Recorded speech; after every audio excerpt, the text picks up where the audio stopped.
Hello Gundam fans and small figurine collectors. So this is my first of the QMSVs. I only got it because they have a special glow-in-the-dark one here. QMSV has been doing these Gundams for quite a while, and they've had several different release waves. So you got the RX-78, you got this mini Freedom Gundam, you got Wing Gundam, Unicorn and Banshee Gundams. There's also some crazy Chinese ones. But I think those are probably RX-78s and maybe unicorns. But I saw this McDonald's one, but I don't really like McDonald's enough to want to get it. McDonald's is horrible food, by the way. Watch the movie Super Size Me, and it'll really enlighten you as to why you shouldn't be eating so much fast food. You're pickling your liver. You're literally killing yourself through food. Okay, well, anyways, this is the wave we're talking about here. And so, with 6 of them, let's just look at the package instead. Let's get over here. What I didn't know is, well, QMSV, but it says Bandai Namco. I don't know if that's just the licensing approval or they actually made this. So that'll be interesting. Nice box art, a little silver foil there. The back, the side, the front. It says Q-style design by Tomart. Tomart? Not sure. A bunch of Chinese legal jargon, some QR codes, and here we have the variations. So Johnny Ridden's, we have your standard green one, I guess, and these two come with rifles. But then this one's a cool one. I've seen this one in person. These are all blind box, so that's why I've avoided these QMSVs, because I don't want to buy a whole case and have the same casting. But I only wanted this one. So this has already been opened. Someone opened up a case and they're selling all these individually, and so I picked out the one I wanted. There's 2 secret ones which I have no clue what they look like, so I'm sorry I can't help you. I'm going to guess the person that opened the case because they're trying to get these 2, but they were selling all those individually. I had to pay a little extra, but at least it's the toy I want. Alright, so let's get into this. Let's just pretend it's brand new. And so you'd rip it apart. There's the glue, and then it comes in a bag, and there's some sort of collector card. It's weird because it's not a standard size playing card, but it tells you what it is. Go in the dark version. Oh, but yay! I got a go in the dark version, pretending it's brand new. Oh, well, this is kind of nice though. Actually has a tray to protect it.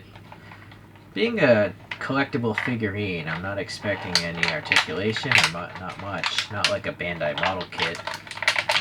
Boy, what's going on here? This is actually in there pretty well. Alright, there we go. Squeeze it apart.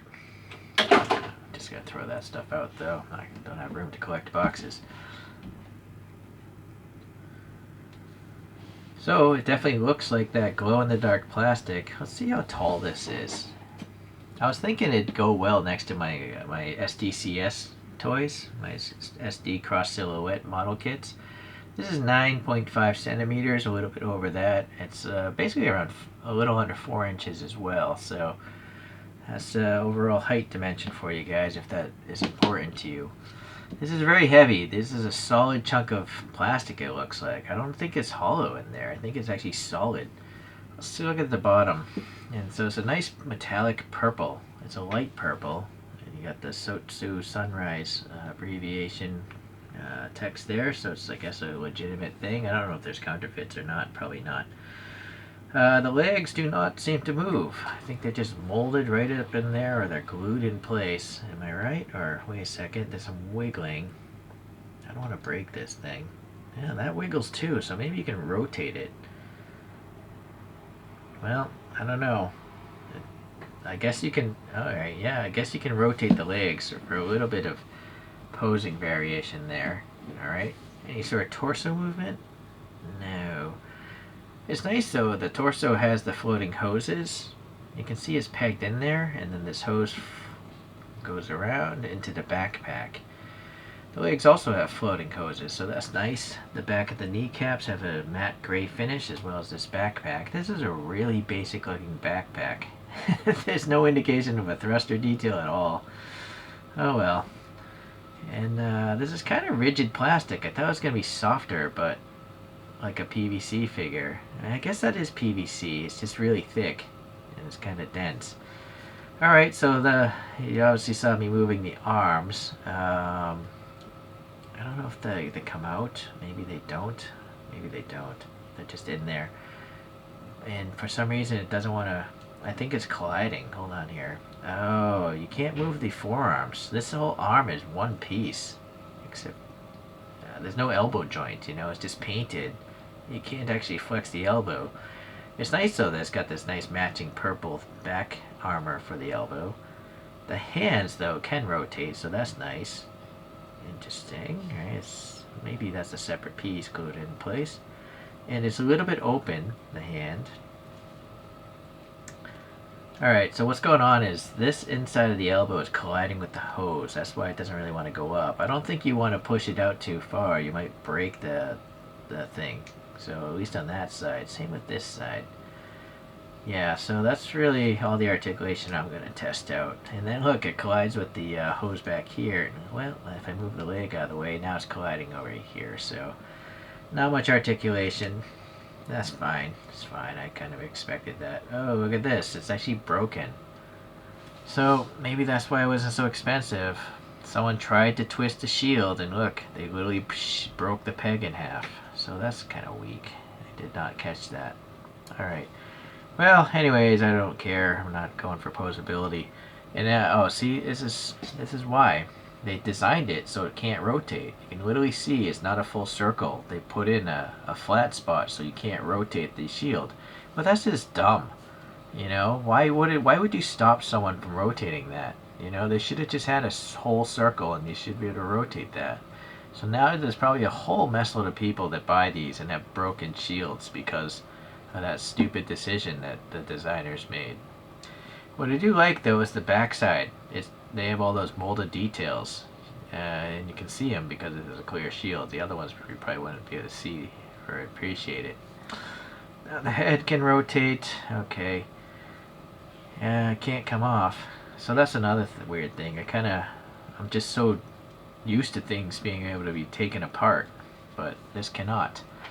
And then the mono eye is actually hidden behind a clear piece of plastic. It's not just exposed, so that's kind of neat. That's realistic, I guess, to the cartoons. And there's like gray behind it, but here it's just a matte gray exposed. That is the matte gray behind the clear. So they weren't able to get the clear piece covering that window. There's also some staining. So maybe this is old, I don't know. What's really interesting, this color fading. There's like a fading green, and then this purple here is solid, but then there's fading pink around it. So it's a very feminine colorway, but I kind of like it. It's with the glow in the dark, it kind of works for me. It's very interesting. Alright, so the floating hoses around the head are very good. Alright, a lot of air in between. And oh, you can actually see the pink of the mono eye coming through that glow in the dark. For a moment I thought they painted this pink, but no, it's just that it's translucent. So that's kind of neat. Unfortunately, there's a big like scratch or something in the head. Or it's like sticky. Oh, maybe it's like sticker residue from the price tag or something. Yeah, alright, never mind, that's gone. Alright, let's get this thing spinning. Or actually, we'll save the glow in the dark for last after it spins, but let's compare it to some other size toys. Oh, I'm afraid of breaking that thing. So that's the problem with like no posability. Look, it's just back heavy. Alright, gotta change the legs maybe in a way. No, the legs are warped. You see that foot is barely touching down. So I gotta twist this foot in a way. Ah, that doesn't help. No, I might have to actually poster putty this to a piece of plastic. So yeah, you can buy these acrylic discs in different sizes. You can also buy rectangles or whatever from AliExpress is where I get all these little things. So that thing won't fall over too easily now. So the cross silhouette here, this is got the tall cross silhouette frame, and yeah, it's actually smaller. I thought they were going to be around the same size, but no, the QMSV is actually noticeably bigger. But the cross silhouette has a lot of posability. I've modified mine with some jewel beads and stuff like that, some stickers as well.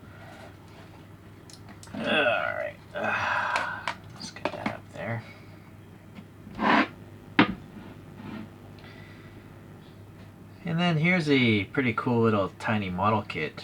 They're called Mobility Joint, and this is from the first wave. It's the Zaku from that first wave. I added paint though, some paint details to this. But it's cool. I really like those mobility joints. And then this is the Bandai Converge number 128 in the Converge lineup. The good thing about Converges is they're all pre-painted. You don't have to really add detail if you don't want to. These are somewhat pre-painted, but they're worth adding detail too. And then this is a model kit, so you got to build the whole thing up, right? So the Bandai's covering all the bases, really. You know, putting effort into it to make it look nice, or you can just buy something that's already finished, like this thing, but you don't really have much playability with it. So, okay, so size-wise, it really doesn't fit in with any other collections that I'm collecting right now. But it definitely looks cool, and so now it's glow-in-the-dark time. I'm just going to turn off this thing. Oh, that's neat. The camera's making it look far more glow-in-the-dark than I see in the naked eye. And the purple down by the foot is masking off that glow-in-the-dark plastic. Let me turn the light on again, because I have a UV flash I'm going to hit it with. Let me put this in the center of the spin thing. Alright, lights off. UV flashlight.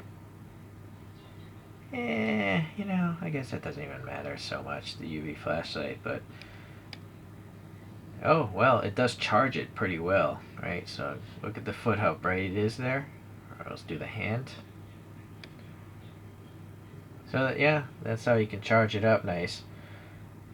Although I'm sure any regular flashlight would do the same. So obviously you can see wherever it's painted, you're not going to have the glow-in-the-dark function there. But I think it's cool. That's the first glow-in-the-dark Gundam I have. Which leads to a question for you Gundam fans. Are there model kits that have glow-in-the-dark plastic? I already like the model kits that are clear. But it would be even cooler if they were glow-in-the-dark plastic. So that would be interesting to learn about. Please leave a comment if you know or not. Alright, well, that's it for this guy. It's okay. I didn't pay a great deal amount of money for it. I'm just a little let down. I didn't notice that thing was broken. But I probably would have bought it anyways, because it was the only shop selling the exact colorway I wanted, which is this glow-in-the-dark, right? Some of the painted ones did look nice, don't get me wrong. But I can build a model kit if I want to do that. Thank you for watching. See you in the next Zaku related video.